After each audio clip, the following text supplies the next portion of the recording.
بسم اللہ الرحمن الرحیم۔ 14واں خط۔ انسان کو اخلاقی ضوابط کا پابند کس طرح بنایا جا سکتا ہے؟ سابقہ خط کے تسلسل میں تم نے بالکل سچ کہا ہے سلیم کہ اخلاق و دیانت کے سبواز اسی وقت تک ہیں جب تک انسان کو بددیانتی کا موقع نہیں ملتا۔ آج جو شخص بددیانتی اور رشوتستانی کا سب سے بڑا مخالف اور ناقد ہے، اختیارات ہاتھ میں آ جانے کے بعد وہ بھی انہی جیسا ہو جاتا ہے جن پر وہ اس قدر شدید نکتہ چینی کیا کرتا تھا۔ پرانی کہاوت میں اسے عصمت بی بی از بیچارگی سے تعبیر کیا جاتا ہے۔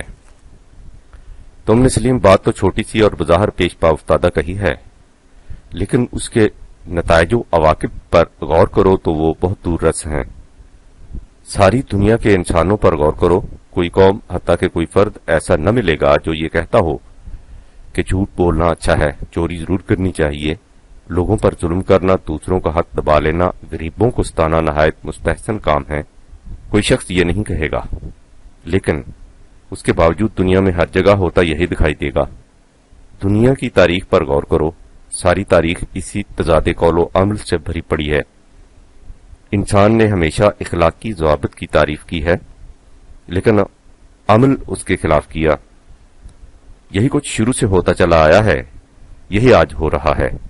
اخلاقیات کے لیے کسی واعظ کی ضرورت نہیں، اس لیے کہ جس بات کو ہر شخص از خود مان رہا ہے، جسے وہ بلا دلیل و برہان صحیح تسلیم کر رہا ہے، اس کے لیے اسے واعظ و نصیحت کی کیا ضرورت ہے؟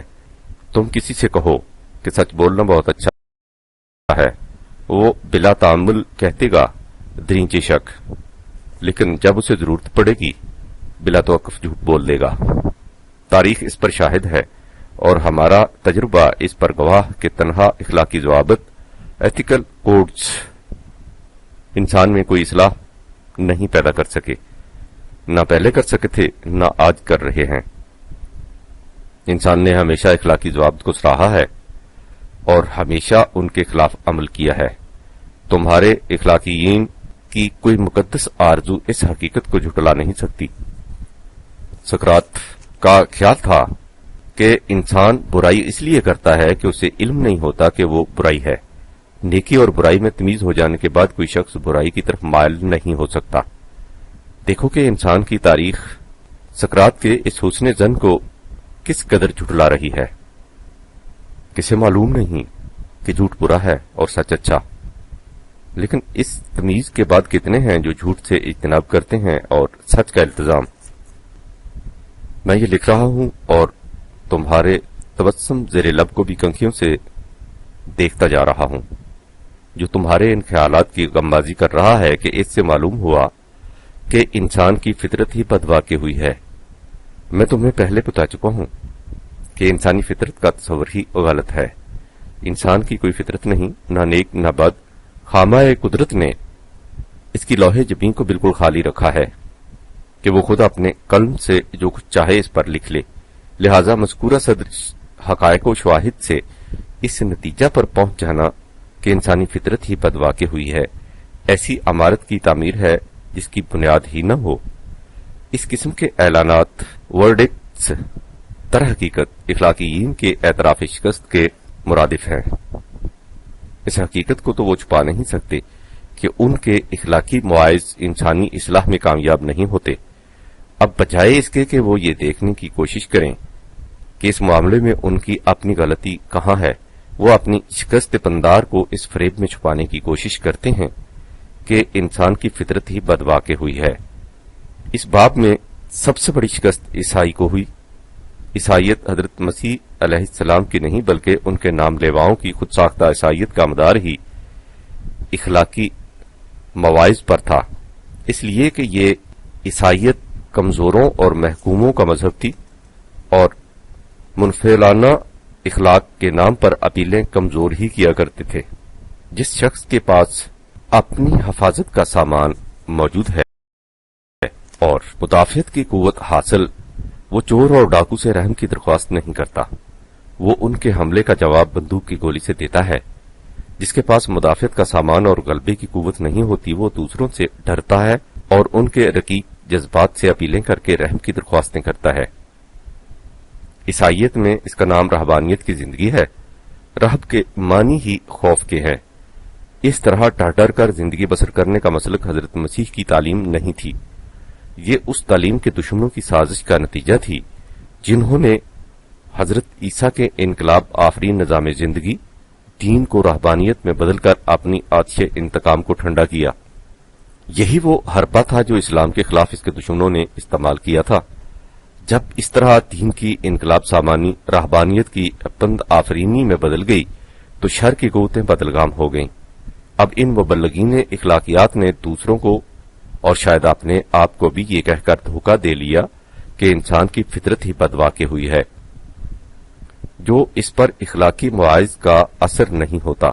ہر انسانی بچہ اپنی پیدائش سے اپنے اولین ماں باپ آدم و حوا کے گناہوں کو ساتھ لاتا ہے۔ عیسائیت کی طرح یہی حالت ہندوؤں کے ضابطہ اخلاق کے ساتھ ہوئی۔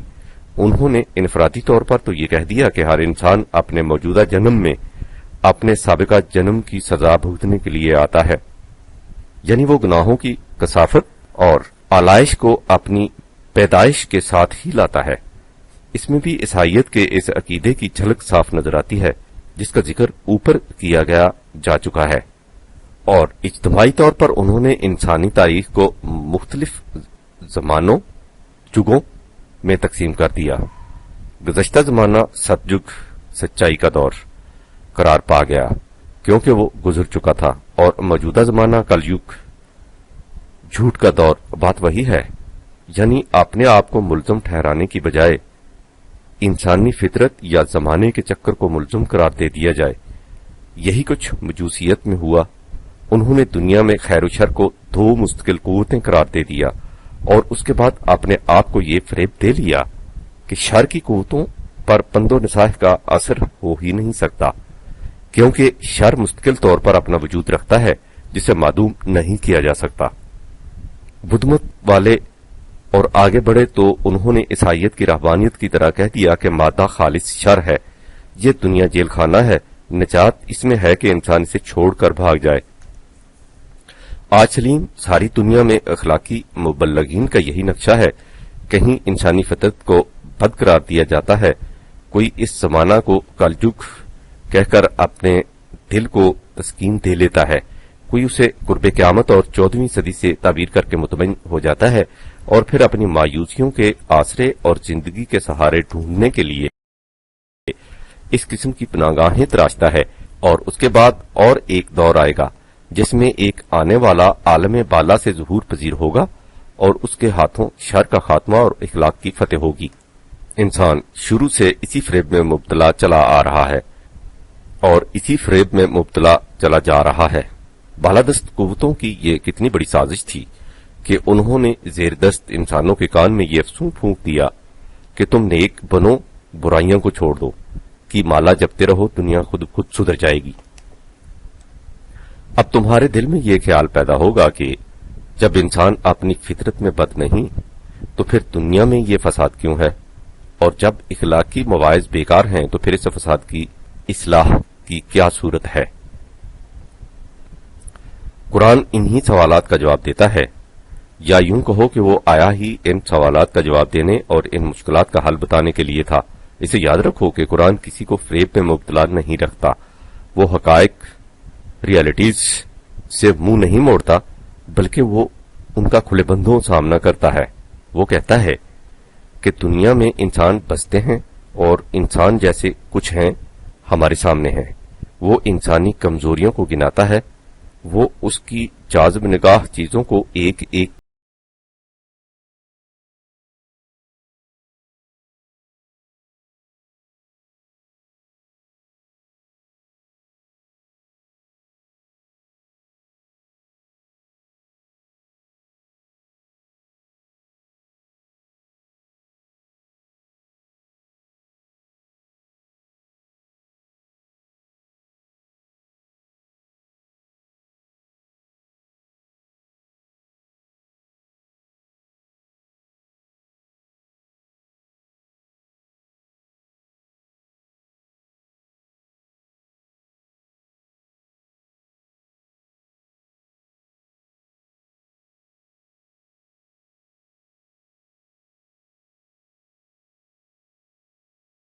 یعنی انسان کی کیفیت یہ ہے کہ اس کے لیے ازدواجی زندگی، بال بچے، چاندی اور سونے کے ذخیرے، چنے ہوئے گھوڑے، مال مویشی، کھیتی باڑی وغیرہ وجہ خوشنمائی ہیں، اس لیے انسان ان کی طرف کھینچتا ہے۔ یہ کوئی بری بات نہیں، لیکن ان چیزوں کو مقصود بذات نہیں سمجھ لینا چاہیے۔ یہ انسان کی قریبی زندگی، حیات طبعی کی نشو و نما کے ذرائع ہیں۔ اگر انسان انہی کو مقصود حیات قرار دے لے تو زندگی میں توازن نہیں رہتا۔ وہ منزل مقصود جس میں حسن و توازن ہے، قانون خداوندی کی روح سے متعین ہوتی ہے۔ اس کے بعد وہ کہتا ہے کہ آؤ تمہیں بتاؤں کہ جب اس قسم کی مخلوق انسانوں کو باہم مل جل کر رہنا ہو تو اسے اس انداز سے رہنا چاہیے کہ اس کے معاشرے میں فساد پیدا نہ ہو، اور وہ ان تمام اخلاقی ضوابط کا پابند ہو کر رہے جنہیں مبلغین اخلاق اس پر مسلط کرنا چاہتے ہیں، لیکن اس کوشش میں ہمیشہ ناکام رہتے ہیں۔ سنو سلیم کہ یہ بہت غور سے سننے کی باتیں ہیں۔ یہ تو تم پہلے دیکھ چکے ہو کہ تحفظ خواہش، پریزرویشن آف سیلف، ہر ذی حیات کا طبعی تقاضا ہے، یعنی جہاں بھی زندگی لائف ہے اس کا تقاضا اپنے آپ کی حفاظت ہے۔ چھوٹے سے چھوٹے کیڑے سے لے کر انسان تک ہر نفس میں تحفظ خواہش کا تقاضا موجود ہے، یعنی ہر ذی حیات اپنی حفاظت اور بقا کے لیے انتہائی جدوجہد کرتا ہے۔ حیوانات کی سطح تک یہ تقاضا جبلی طور پر بائی انسٹنٹ پورا ہوتا رہتا ہے، لیکن انسان کی دنیا میں جبلت سے آگے عقل بھی ساتھ آ جاتی ہے۔ یعنی انسانی زندگی میں تحفظ خواہش عقل کا فریضہ ہے۔ وہ معمور ہی اس لیے ہے کہ وہ اس فرد کا تحفظ کرے جس کی وہ عقل ہے۔ میری عقل میری حفاظت چاہے گی، آپ کی عقل آپ کا تحفظ، یعنی ہر فرد کی عقل اس فرد کی حفاظت چاہے گی، اسے کسی دوسرے فرد کی حفاظت سے سروکار نہیں۔ یہ چیز اس کی ذمہ داری سے باہر ہے۔ اس کا نام انفرادی زندگی ہے، یعنی ہر فرد کی الگ الگ زندگی۔ یہ ہوئی پہلی بات۔ اب دوسری بات یہ دیکھنی ہے کہ عقل اپنے اس فریضے کی ادائیگی کے لیے کرتی کیا ہے۔ اس نقطے کی وضاحت کے لیے شروع میں ذرا فنی سی بات بیان کرنی ناگزیر ہے۔ اس سے اکتا نہ جانا، غور سے سننا، کیونکہ آگے چل کر اسی سے تمہاری بات کا جواب سامنے آ جائے گا۔ اس کائنات کو طبعیاتی دنیا، فزیکل یونیورس کہتے ہیں۔ طبعیاتی کا مطلب عام فہم میں یوں سمجھو کہ جو چیزیں انسان کے دائرہ حواس سینسز میں آ جائیں انہیں طبعیاتی فزیکل کہا جاتا ہے۔ 19ویں صدی تک کی سائنس یہیں تک پہنچی تھی۔ اب سائنس کے مزید انکشافات نے یہ بتایا ہے کہ کائنات کی کوئی شے طبعیاتی فزیکل ہے ہی نہیں، ہر شے ماورات طبعیاتی سپر فزیکل ہے۔ جب کوئی ماورات طبعیاتی عنصر اتنا ہیولا ماس اکٹھا کر لے کہ وہ محسوس پرسپچویبل ہو جائے تو اسے طبعیاتی فزیکل کہہ دیتے ہیں۔ اس مفہوم کو اگر میں انگریزی کے ایک فقرے میں لکھ دوں تو تم زیادہ آسانی سے سمجھ جاؤ گے۔ When superphysical gather so much mass that it becomes perceptible by our sensory organs, it is called physical۔ لہذا اس محسوسات کی دنیا میں کسی شے کے وجود، ایگزسٹنس کے معنی یہ ہے کہ وہ ہیولا اکٹھا کر لے اور پھر اسے یکجا انٹیگریٹ رکھے۔ انگریزی فقرے میں یوں سمجھو کہ physical existence means gathering of mass and keeping it integrate۔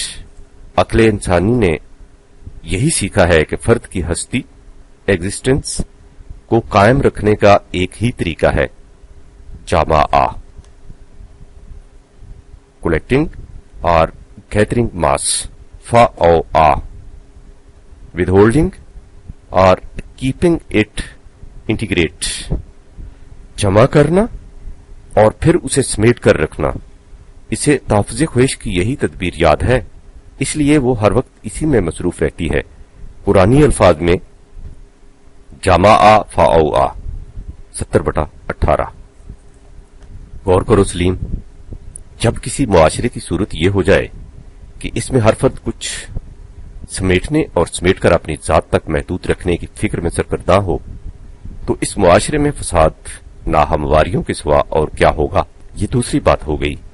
پھر دوہرا لو کہ پہلی بات یہ تھی کہ عقل کا فریضہ یہ ہے کہ وہ فرد متعلقہ کے تحفظ کی فکر کرے۔ دوسری بات یہ کہ اس فریضہ کی ادائیگی کے لیے عقل نے سیکھا صرف یہ ہے کہ سب کچھ جمع کیا جائے اور اسے اپنی ذات کے لیے سمیٹ کر رکھ لیا جائے۔ اب ایک قدم آگے بڑھو۔ جیسا کہ میں پہلے بھی لکھ چکا ہوں، تحفظ ذات کا تقاضا حیوانات میں بھی ہے، لیکن حیوانات کل ٹومارو کا تصور نہیں رکھتے۔ یہ صرف انسان ہی کی خصوصیت ہے کہ وہ فردہ تصور بھی رکھتا ہے۔ اس کا نتیجہ یہ ہے کہ عقل انسانی آج کی فکر سے فارغ ہونے کے بعد کل کی فکر شروع کر دیتی ہے، اور چونکہ انسان کو اس کا علم نہیں کہ اس کی موت کب واقع ہوگی، اس لیے اس کی فردہ لامتناہی ہو جاتی ہے، یعنی عقل انسانی کے نزدیک مستقبل کی فکر کی کوئی حد مقرر نہیں۔ الہاکم التکاثر حتی زرتم المقابر 102/1-2۔ بڑھاپے میں انسان کو محسوس ہونے لگتا ہے کہ اس کی موت قریب آ رہی ہے۔ اس سے امکان تھا کہ انسانی عقل اپنے مستقبل کی فکر کو مختصر کر دے، لیکن یہاں اسے اولاد کی فکر دامنگیر ہو جاتی ہے۔ میں نے تمہیں بتایا تھا سلیم کہ جب ابلیس نے آدم کو یہ کہہ کر بہکایا تھا کہ آؤ بتاؤں کہ حیات خلد ہمیشہ کی زندگی کا راز کیا ہے، تو اس نے اس کا ذریعہ اولاد ہی بتایا تھا، یعنی انسان اپنی موت کے بعد اپنی اولاد کی شکل میں زندہ رہنے کی ہوس رکھتا ہے، لہذا تحفظ خواہش کے بعد اولاد کے تحفظ کی فکر اس کا دامن پکڑ لیتی ہے، اور اس طرح یہ سلسلہ لامتناہی ہوتا چلا جاتا ہے۔ حیوانات میں نہ کل کا تصور ہوتا ہے اور نہ ہی کچھ وقت کے بعد اولاد کی فکر، لہذا ان کی انفرادی زندگی ان کی ذات تک محدود ہوتی ہے، لیکن انسان اپنے بعد اپنی اولاد کے لیے زیادہ جمع کرنے اور اسے سمیٹ کر رکھنے میں مصروف ہو جاتا ہے، اور اس طرح جمع فاوا کا سلسلہ لامتناہی ہو جاتا ہے۔ یہ تیسری بات ہو گئی، یعنی تحفظ خواہش عقل کا تقاضا ہے۔ عقل نے تحفظ خواہش کے لیے سیکھا ہی یہ ہے کہ زیادہ سے زیادہ جمع کیا جائے اور اسے سمیٹ کر رکھا جائے، اور یہ سلسلہ ایک فرد کی اپنی زندگی تک ہی محدود نہیں رہتا، بلکہ وہ اپنی اولاد کی فکر میں غلطاؤں پیچا رہتا ہے۔ اب سوچو سلیم، جب عقل انسانی کا فریضہ ہی یہ ہو کہ وہ سب کچھ فرد متعلقہ کے لیے جمع کرے اور اسے سمیٹ کر رکھے، تو وہ کسی کے کہنے پر اپنے اس فریضے کو چھوڑ کیسے سکتی ہے؟ یہی وجہ ہے کہ ہر فرد اخلاقی ضوابط کا اقرار کرنے کے باوجود موقع ملنے پر اخلاقیات کو بالائے طاق رکھ کر وہی کچھ کرنے لگ جاتا ہے جو دیگر افراد کر رہے ہوتے ہیں۔ عقل کا تقاضا ہی یہی ہے کہ وہ یہ کچھ کرے۔ اخلاقی اصولوں کا اقرار اس تقاضے کو روک نہیں سکتا۔ یہی وجہ ہے کہ خالی اخلاقی مواعظ انسان کو ضابطۂ اخلاق کا پابند بنانے میں کامیاب نہیں ہو سکتے۔ اسے سن رکھو سلیم کہ کوئی شخص تنہا عقل کی روح سے اس سوال کا جواب نہیں دے سکتا کہ اسے غریب کی مدد کیوں کرنی چاہیے۔ جیسا کہ اوپر لکھا جا چکا ہے، دوسرے کی مدد کرنا عقل کے احاطے سے باہر کی چیز ہے، باہر ہی کی نہیں بلکہ یہ چیز اس کے تقاضے کے خلاف اور اس کے فریضے کی نقیض ہے۔ عقل صرف اپنے فرد کے مفاد کا تحفظ کر سکتی ہے، اسے دوسرے افراد کے مفاد کے تحفظ سے کچھ واسطہ نہیں ہو سکتا۔ عقل کی دلیل صرف اپنے مفاد تک محدود رہتی ہے۔ تمہیں یاد ہے سلیم، جب تم نے راشد سے کہا تھا کہ تم نے جھوٹ کیوں بولا، تو اس نے کیا جواب دیا تھا؟ اس نے کہا تھا کہ مجھے جھوٹ بولنے سے کیا فائدہ تھا۔ یہ جواب ارشد ہی کا نہیں، تم صبح سے شام تک لوگوں کو یہی کہتے سنو گے، میں جھوٹ کیوں بولوں، مجھے جھوٹ بولنے سے کیا حاصل ہوگا، مجھے کیا ضرورت تھی جو میں جھوٹ بولتا، میں غلط بیانی کیوں کرتا، اس سے مجھے کیا مل جاتا۔ یہاں تک کہ اگر تم عدالت میں یہ کہو کہ فلاں شخص نے جھوٹ بولا ہے، تو اس کے بعد تمہیں یہ بھی بتانا پڑتا ہے کہ جھوٹ بولنے سے اس کا فائدہ کیا تھا۔ تم نے دیکھا سلیم کہ عقل کے پاس کیوں کا کیا جواب ہے؟ صرف یہ جواب کہ اس سے مجھے یہ فائدہ ہوگا۔ لہذا عقل کسی ایسی بات کو اختیار ہی نہیں کر سکتی جس میں اسے اپنا فائدہ نظر نہ آئے۔ اگر سچ بولنے میں فائدہ ہے تو عقل اسے سچ بولنے پر آمادہ کرے گی، اگر اسے جھوٹ بولنے میں فائدہ نظر آتا ہو تو وہ جھوٹ بولنے پر اکسائے گی۔ میں نے ابھی ابھی کہا ہے کہ کوئی شخص تنہا عقل کی روح سے اس سوال کا جواب نہیں دے سکتا کہ غریب کی مدد کیوں کرنی چاہیے۔ عقل زیادہ سے زیادہ یہ جواب دے گی کہ غریب کی مدد اس لیے کرنی چاہیے کہ اگر خدا نہ کردہ کل کو میں خود غریب ہو گیا تو دوسرے میری مدد کریں گے۔ دیکھ لو، اس میں بھی وہی بات پوشیدہ ہے، یعنی اپنا فائدہ۔ عقل سے کہو کہ اپنے فائدے کو الگ کر کے بتائے کہ غریب کی مدد کیوں کرنی چاہیے، سچ کیوں بولنا چاہیے۔ عقل اس کا کوئی جواب نہیں دے سکے گی۔ عقل کے فیصلوں کا معیار صرف اپنا فائدہ اور نقصان ہوتا ہے، وہ ذاتی سود و زیاں کے چکر سے نکل ہی نہیں سکتی۔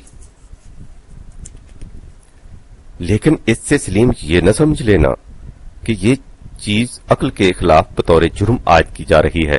جیسا کہ اوپر لکھا جا چکا ہے، یہ چیز عقل کا عین فریضہ ہے، وہ یہ سب کچھ اپنے فریضہ کی ادائیگی کے لیے کرتی ہے۔ اب اس سے یہ حقیقت تمہارے سامنے آ جائے گی کہ جس معاشرے کا کاروبار تنہا عقل کے سپرد کر دیا جائے،